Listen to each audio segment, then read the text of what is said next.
Hello and welcome to History Pod. On the 23rd of October 1739, England declared war on Spain in what became known as the War of Jenkins Ear.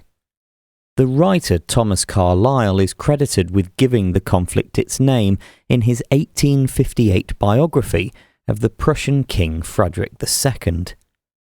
Jenkins, the captain of a British merchant vessel, had been separated from his ear a number of years before the war broke out, but his testimony in front of the British House of Commons a few years later ignited passions against the Spanish. Jenkins commanded the British brig Rebecca and was involved in trade with Spanish America. Although Spain had granted permission for Britain to transport limited goods and slaves to their territories, numerous smugglers took advantage and so brought additional items into port. Spanish patrol boats therefore routinely boarded British ships, and it was on one of these occasions that Jenkins was accused of smuggling.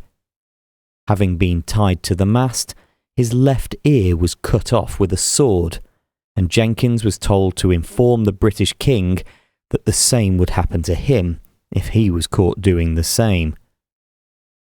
Although Jenkins returned to Britain and relayed the message, his disfigurement was greeted with little interest.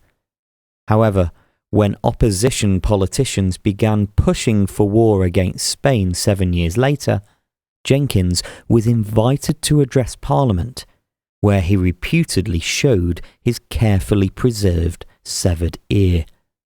Prime Minister Robert Walpole was consequently pressured to declare war against the Spaniards.